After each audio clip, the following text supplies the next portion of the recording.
of you could join the interactive areas. We know it's sometimes a little bit difficult because you show up in a room and you have to chat with the person there, or sometimes a conversation is happening. Feel free to introduce yourself and let all the new people introduce themselves, and hopefully we can have a kind of networking.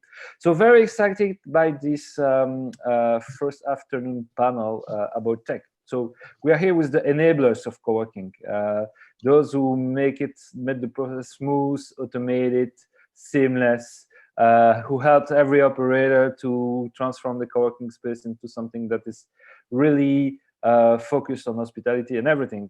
So I mean, of course, we will speak about automation and try to figure out with those great operators who are also some of the most important partner of the conference, and we thank them deeply for that.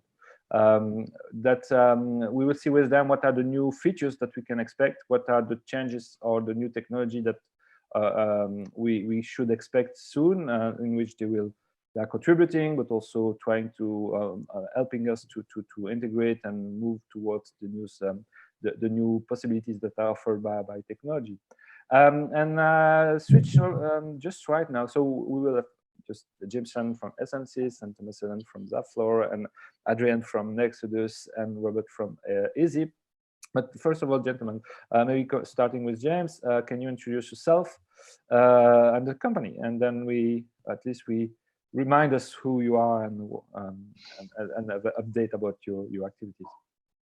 Sure. Thanks, Jean-Yves. My name is James Celen.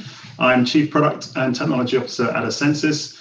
And for those of you that aren't aware, essensys, we power intelligent experiences through the delivery of intelligent infrastructure and space. It's all about delivering infrastructure to spaces, to buildings, everything from Wi-Fi to internet to enterprise-grade security, touchless access, sensors, and so on.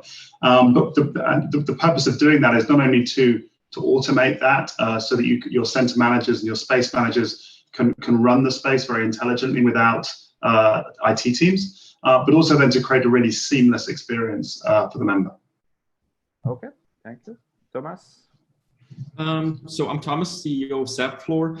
With ZapFloor, we offer a workspace management system for multi-site co-working spaces and large corporate environments, where we try to focus on offering the best office experience that you can give to or your employees or to your members, with a streamlined backend to really get that operational overview on what's going on in your business, so that you can focus on what to improve, what to focus on, what to accelerate, and where to generate more revenue.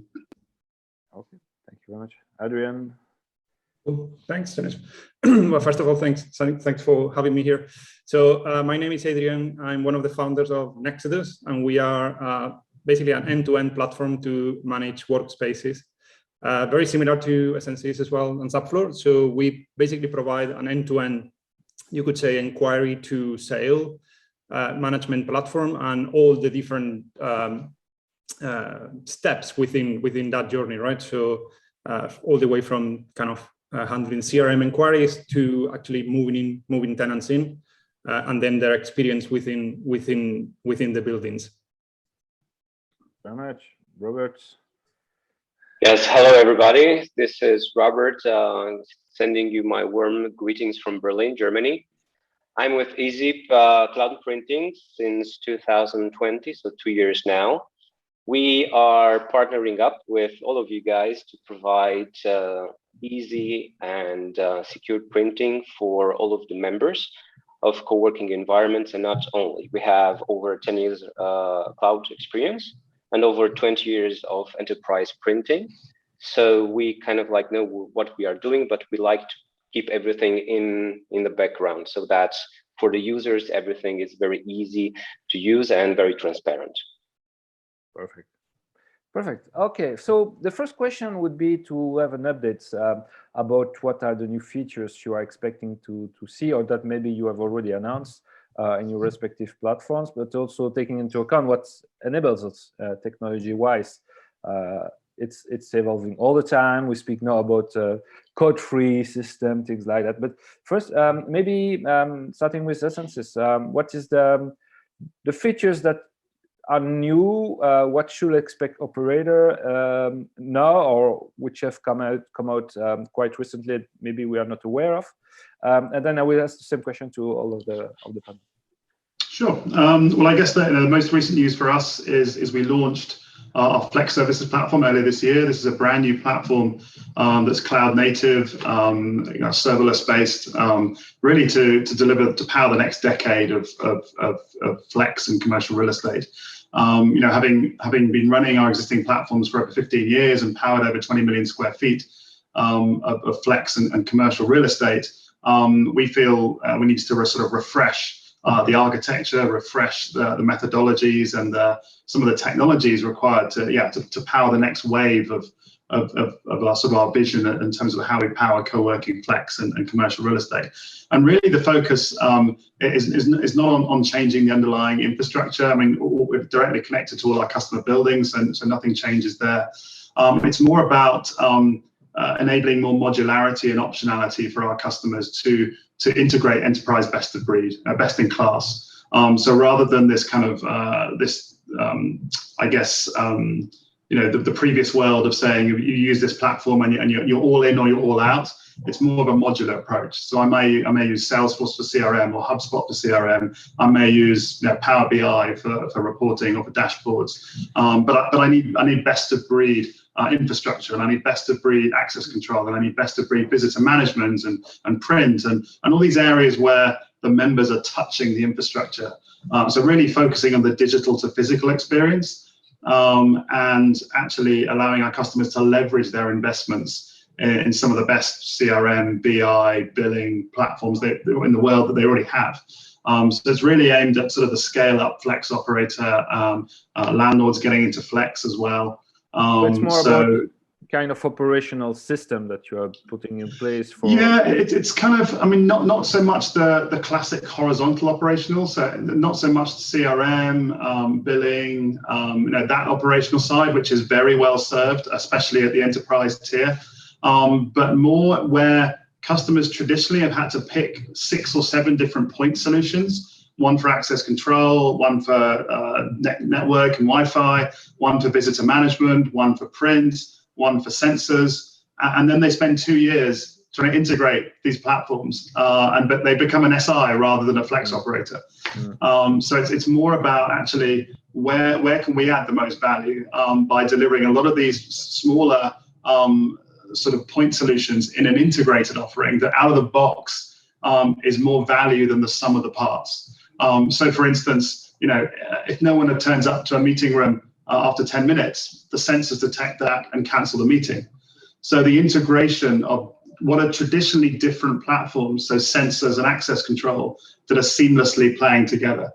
And similarly, when you're looking at real-time occupancy and heat maps and trying to create a great experience between the digital and the physical, that's really where we're focusing on, because we feel that in the work from anywhere, more distributed world where flex is becoming an increasingly important part of enterprise customers' real estate, that the ability to move seamlessly between traditional and flex is going to become even more critical. So it's really important that enterprise-grade infrastructure is seamless to use for the member or the occupier.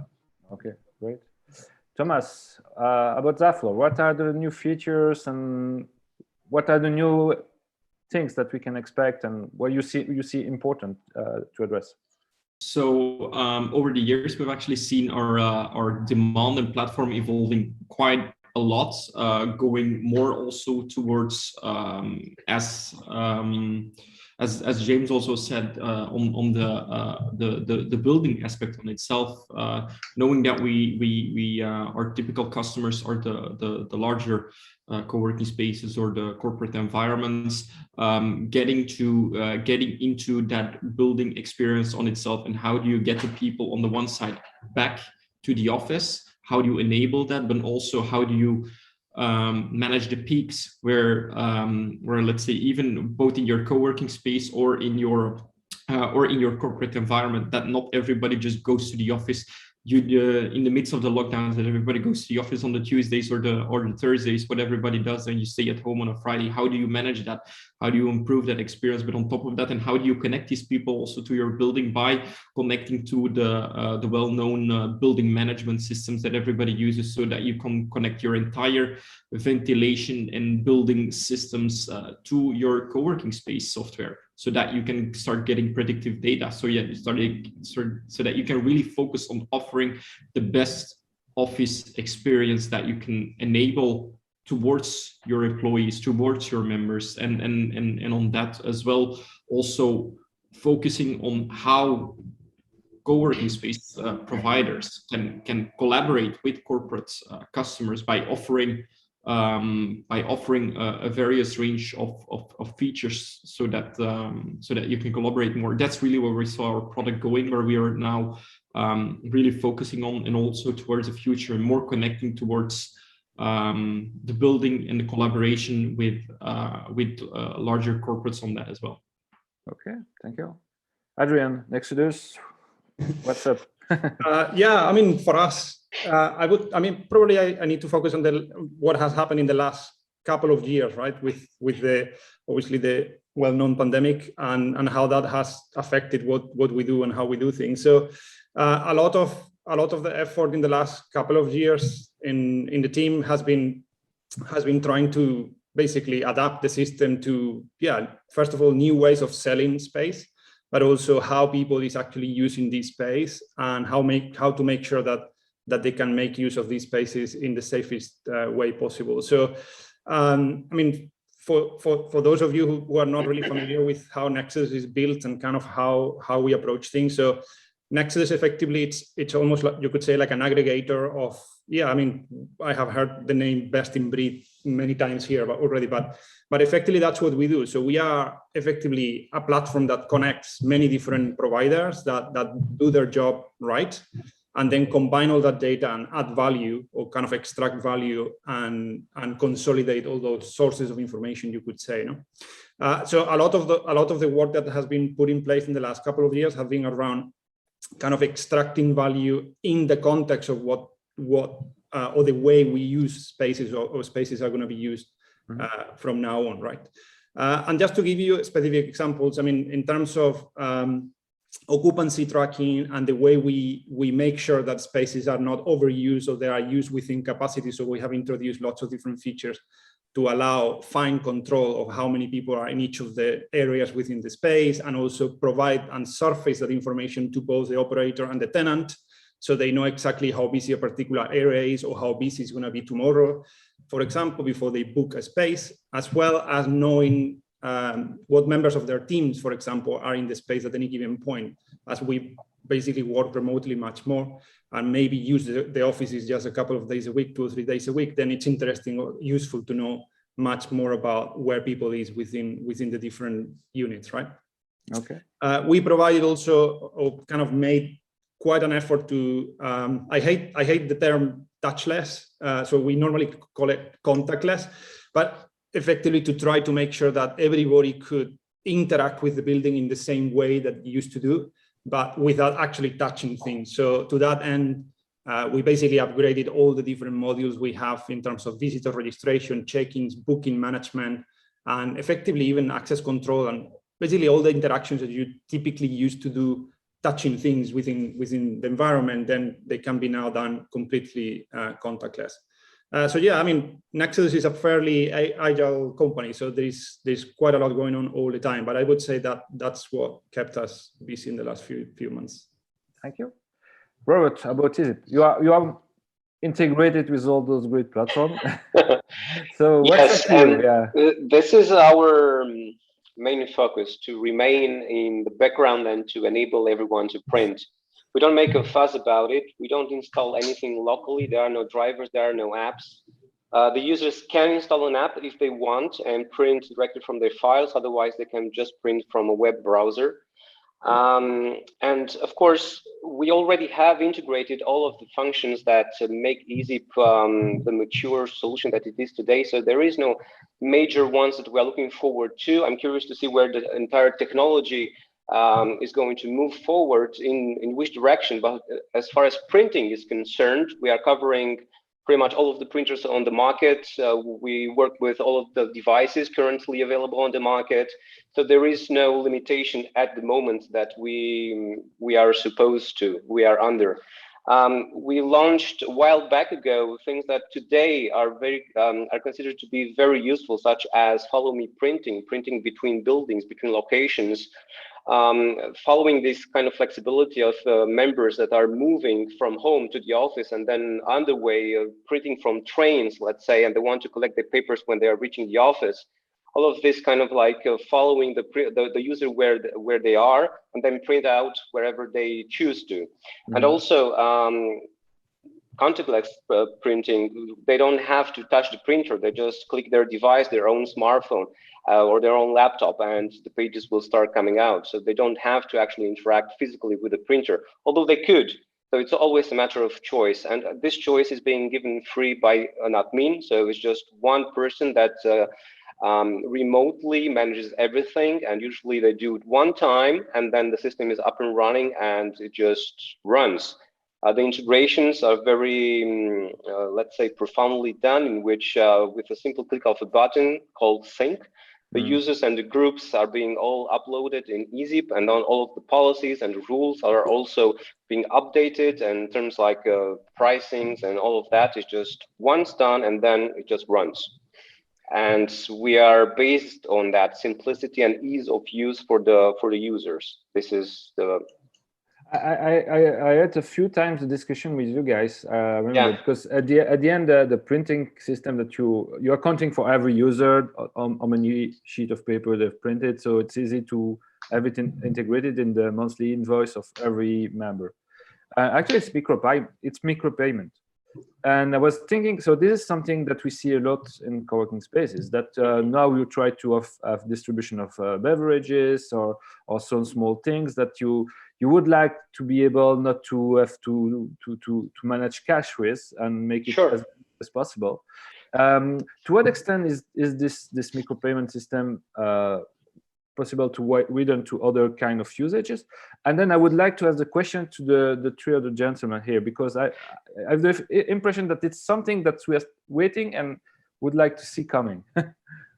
All right, so micropayments are already implemented, meaning that if one user chooses to print only 2 pages in a month, because so they want to, and each page costs 25 cents, then there is a payment due of 50 cents, and that payment will be invoiced at the end of the month through our integrations.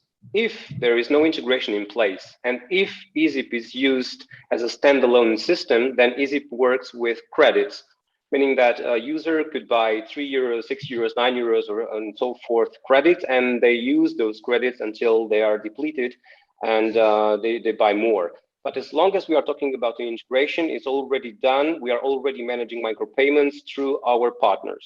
So a 50 cents invoice, no problem. 2,000 euros invoice for a company having multiple users, no problem. It's all being done through integration, and it's automatic. So it doesn't have to do anything with manual work, with following up, with reporting, with all that. Of course, it is offered transparency. So someone like the admin could see wherever it's happening, who printed how many pages, black, white, color, on which printer, which location. All of that data is available, and no problem to be also saved for later reference. But otherwise, if they don't want to, they don't need to, because everything is done automatically in the background. And this is the idea.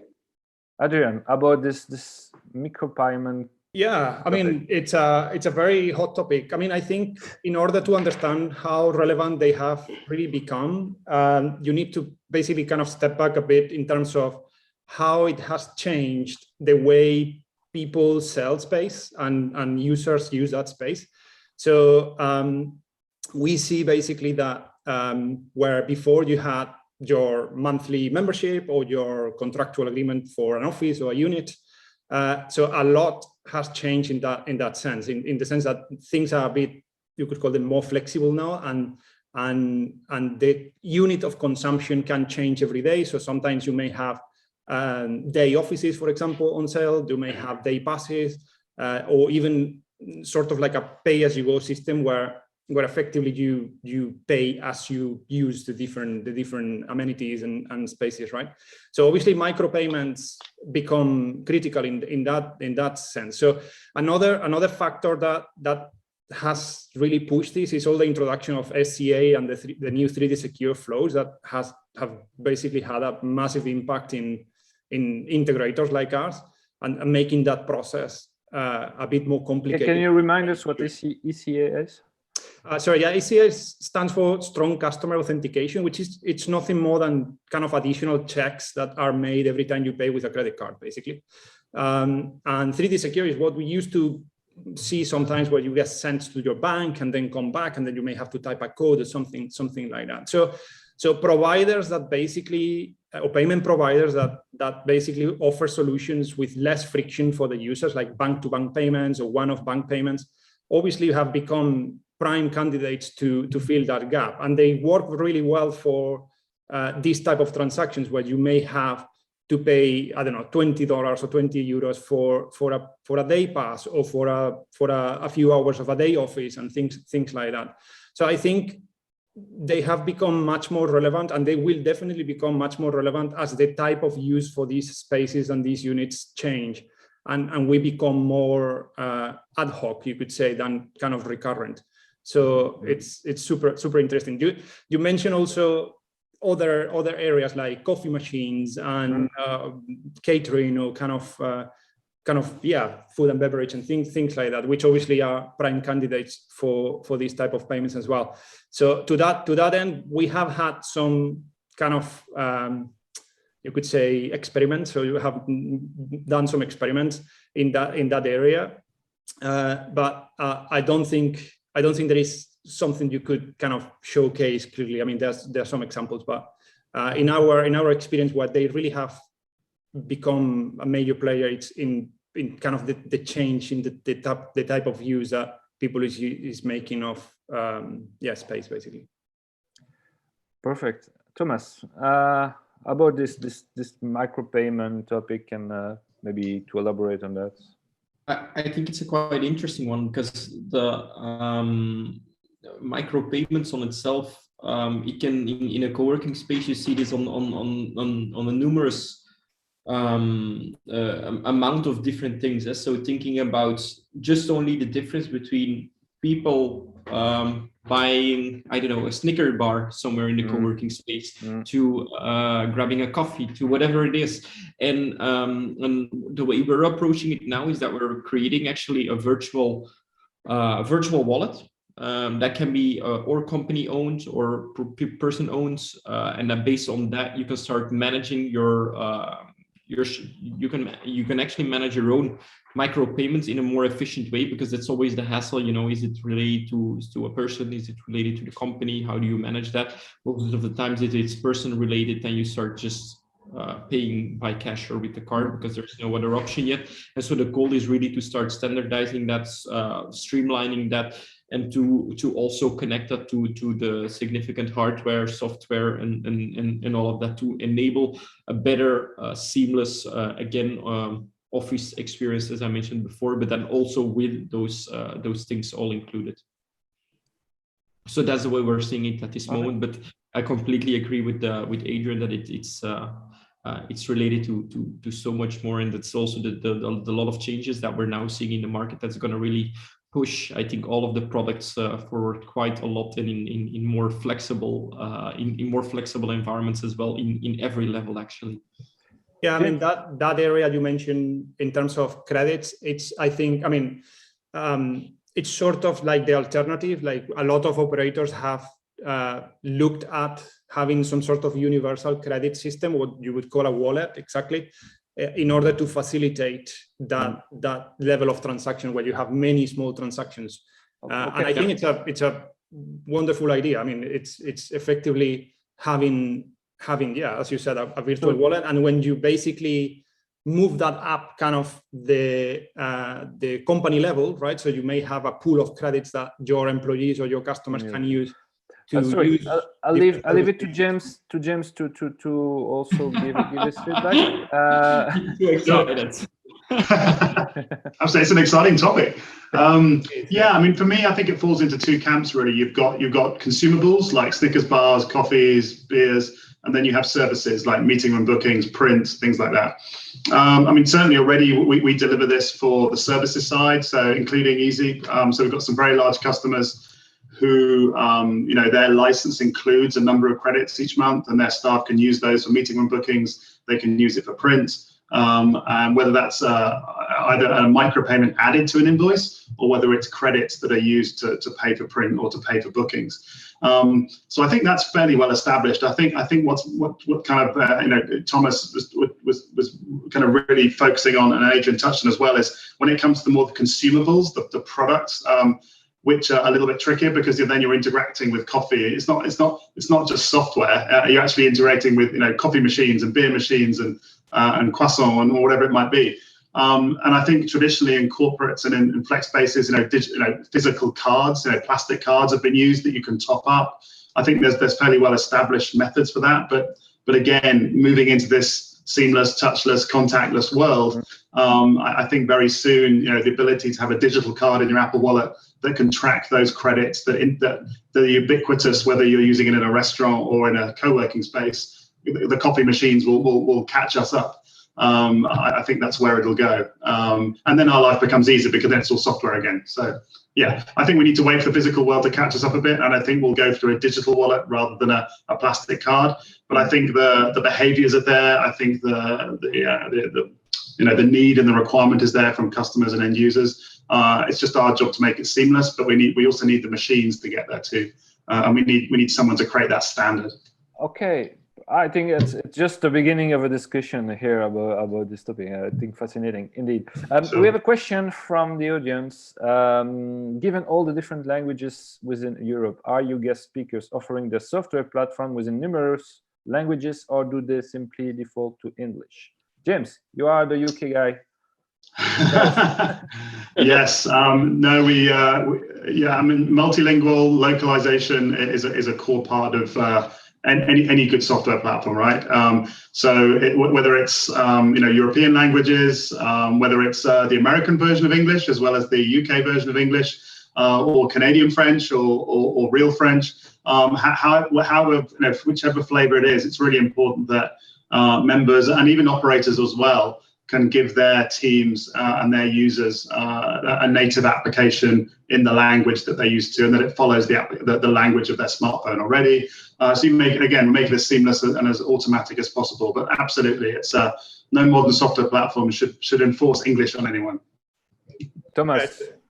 Yeah, well, I wanted to check real quickly how much languages we have by now, but it's quite a lot. So, but it's as James said, it's a crucial thing. It's super important, and it's obviously, I think for everyone here, it's a standard that you really need to offer as you're just providing your software tool. Not only the countries that you sell in, but the members of all the co-working spaces can in the end be from all different nationalities as well. So our languages range from Portuguese, Spanish, Danish, Polish, English, US English, UK English, all the lot as well. So but it should be, in my opinion, should be the standard. Just Adrian, I guess it's all. Yeah, I mean, we took a kind of slightly different approach there. So we obviously support a bunch of standard language out of the box, you could say, but we let our users to actually edit those languages themselves. So, and it's been quite interesting to learn how within a country people address differently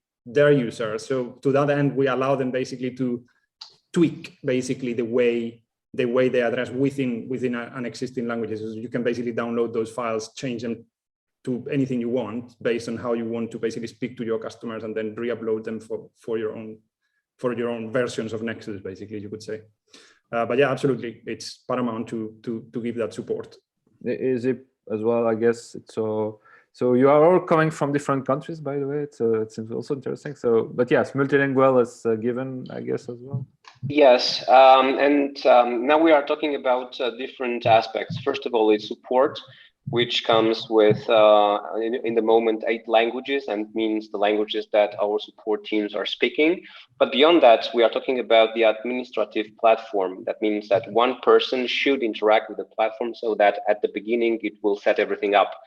Even if we are talking about the integration, there is still to download, click on sync, and then do some policies and rules. And this is at the moment available in 4 languages. And what we do is, for the user, is just a bubble that says print now, took jetzt, Spanish and Portuguese. So for the users, it's not much to interact with if they are choosing to use the web platform. If they choose to install an app, they just double click on it, install it, it runs in the background, and they never have to interact with eZeep ever again. They print from their documents like they would normally do, opening their printing tray, and everything is for them as normal, nothing changes. So in this aspect, we don't have to communicate this part of the user aspect in so many languages. It's very simple for them. Okay, time is really going very fast away. It's going, yes. One very important question, as I'm really taking the stand of any operator, but sometimes we think we are SaaS services provided with SaaS services, SaaS model, and when we start to install the thing, sometimes it's a little bit complicated. I know there has been a lot of improvement lately, but what can you tell about how difficult it is or not just to install your services, your platform, or do you need the IT guy just next to you just to make the implementation and connect all the modules, because you have great integration, but also sometimes you need to install also the modules. Who wants to start with that? Maybe Adrian, you can. What can you? Absolutely. So, did you say Adrian? Yes. Sorry. Yes. I said sorry. Yeah, absolutely. No, not a problem. I think, in general, these systems are, as the business they are trying to help you run, they are complex environments, right? So you really need to plan your deployment, you could say, and make sure that you are up for the best start. I don't know if you need an IT person, but you need somebody who definitely has a good understanding of how you want to run the business and has a global picture of how your business operates in order to translate that into rules and configuration in those modules, right? There is obviously the physical aspect. So more and more these platforms interact with the physical space, access control, printing, everything, like from coffee machines. We even have integrations with IoT software and hardware. So obviously there is the physical element that you need to wire together and connect somehow. So yes, there are software as a service platforms, but the fact that they connect to a physical element building and they interact with people means that you really need to understand how that side of things work. So we do our best to make it as simple as possible and to help as much as we can. How much time would you need? I will ask the question also to time, as in, to install it. Yeah. It really varies, but we have had people who have set the whole thing up in 2-3 weeks. Some people take months. So it really depends on, and as you said, it depends on the modules you use, the integrations you put in place. Some of those things are simpler to set up than others. But once you have it, it's all your business is run almost automated. Most of people, even normally we say get somebody with some technical expertise to get you kind of started, but then the role of that person fades out slowly, and they can provide their services to more than one individual customer in most cases, as they are needed kind of less frequently, I would say. Thomas, regarding ZapFloor? I think it's actually a super interesting question, but I think actually the answer really differs on the type of business that you are. So looking at maybe a co-working space where the founders still have their boots on the ground, they're hustling their way through, and in that moment I think SaaS is really something that you need. But once your business gets bigger and bigger and bigger, after a moment I think SaaS is not anymore the answer. In the end we all offer SaaS, but the crucial answer is then that the change on switching or implementing such a system can be quite big for your business. It's crucial because it's in the heart, it's the core of what you do. And then although we're all SaaS, in the end, the way to implement it and the way to approach it should be rather focused on not only implementing the software, but implementing the changes, and how do you communicate this to your internal team and all these things, because it's so much more than just, if you're a co-working space owner and of one location and you're the founder and you're in charge, then SaaS is what you need, because you will be able to do that, and then you need a great SaaS system. But from the moment that you go into multi-location co-working spaces or larger teams or with lots of employees, sometimes the change is too big, and although you need SaaS, the implementation and the change on it is not SaaS wise. It's rather consulting approach to really see on what is the best way for us to set up the system for your business, and let's do that together then. And that's then the better approach. That's how we experience it in that way. But so on that end, our smaller customers, they actually go on board and they do it within a month. They're running their business. But larger customers, it can take some time, because it's not an easy process in that way. Yeah? James, about essensys? Yeah, I'd agree. It very much depends on where the customer is on their journey. If they're very much a startup or scale up and the founders are involved, it can be very fast. Similarly, if they're a very large company, they tend to have specialist teams, on data integration, to change management. But then it's the customers in the middle who are just experiencing the pain. They're looking to a platform to relieve that pain, but it's the platform alone can't do that. There's also a change management exercise within the organization, which is actually about hiring the right people with the right experience to actually scale that business. And the best software in the world, is great, but it doesn't scale your business for you. It helps. It's an enabler, right? It doesn't do it for you. So, we're all tools, we're all platforms. You still need to scale the business. And I think a lot, especially in co-working and flex in general, we're a relatively immature market compared to fintech and others, where there are very well-established patterns of growth. And all our customers are trying to differentiate. All of our customers are trying to grow very quickly in a space where the rules, there are no rules, everyone's trying to differentiate. So a lot of that is trying to find the best path and have the best strategy, not just find the right tools. And often we get, as Thomas said, we get pulled into forming part of that strategy and help lead the customer about what's worked well before. And if you're not careful, you turn from a SaaS business into a consultancy. So it's really important to surface that early with the customer, to understand that it's our platforms are not silver bullets. They're great tools, they're great enablers, but the business strategy has to be there too. Indeed. Maybe one thing additionally on this as well is that what I see is, in the end, for all the platforms that are now attending here, Nexudus, essensys, ZapFloor, on that aspect as a workspace management, we can set up our platform for one customer in a million different ways.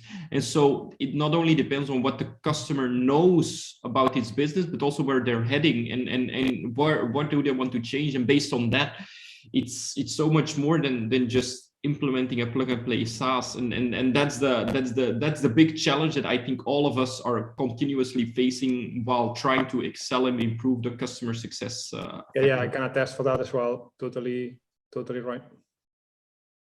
Okay, we are almost at the end. So Okay. 30 seconds each. Yeah, it was so quick, 40 minutes. And so 30 minutes each. Let us know what's the next thing you are expecting, or something you want to share as message. I remind also 30 seconds of it. 30 seconds, yeah, quick. And so I remind also that to get in touch with you guys, there is the virtual exhibition. You all have your booths, contact details, make appointments, ask for demos. There are videos as well, so displaying all those great services you are providing. So feel free to go there anytime. It's there for that. So James, maybe last word from your side, 30 seconds. Sure. Certainly, my recent discussions with customers, we've seen access control and identity has been a pain point that's rapidly been prioritized. I think ESG is now the big priority, especially as all our customers try to attract more sophisticated, more demanding customers, and the larger corporates who are perhaps looking more to flex now than they have ever because of the pandemic. So I think the ESG side is an important thing to factor in, whether it be sensors, whether it be reporting or data collection. I think that's going to be an important part of the puzzle that we as platform providers need to provide a solution for as well. Perfect. Thomas, your last seconds. I forgot your question, actually. Yeah, tell us your conclusion or something you want to say, that there is something you want to announce. Yeah. Maybe on where we really see the market going at this moment from our point of view is that looking at the COVID pandemic, we're in it at this moment. To be very honest, I don't believe that we will be out of it very soon. I hope it is, especially for conference keepers like yourself, Jean-Yves. It's a nightmare, but it's life that we're in right now, and so I think although everybody is already focusing on return to the office, I think we should still keep a focus on what Adrian said as well, making sure that that as a co-working space you can provide the best service you can to your members to safely let them come to the office once in a while in the safest way possible, and that's also what we're really focusing on with ZapFloor. On top of that as well, then if we are going towards that post-pandemic world, the world will be completely different. Office space will be different, the way it looks, the way it will be experienced, the way you need it, the way you want it,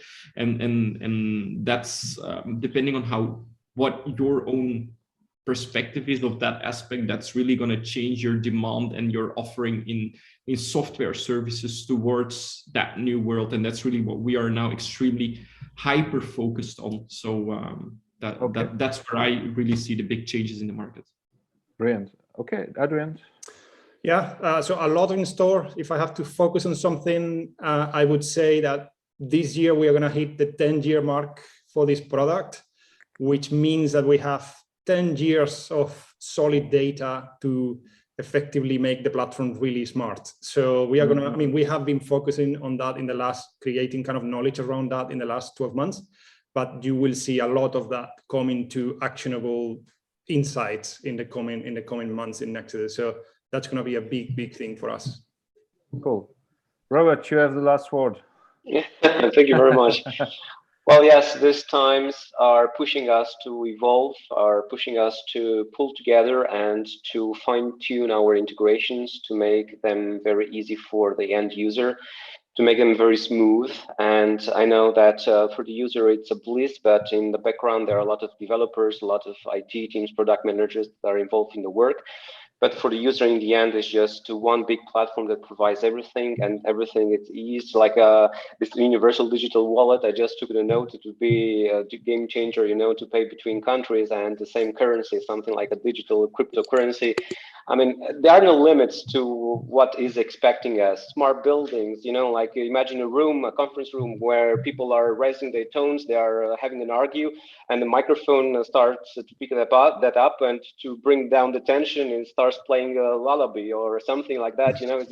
There is no limit to that. There are so many things that we can do. Technology, it's now at its beginning of changing the entire ecosystem in co-working, in hotels, in campuses, wherever we are thinking about, technology is going to change that.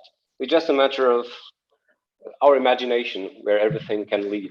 So we have to make more and more panels to accompany this move.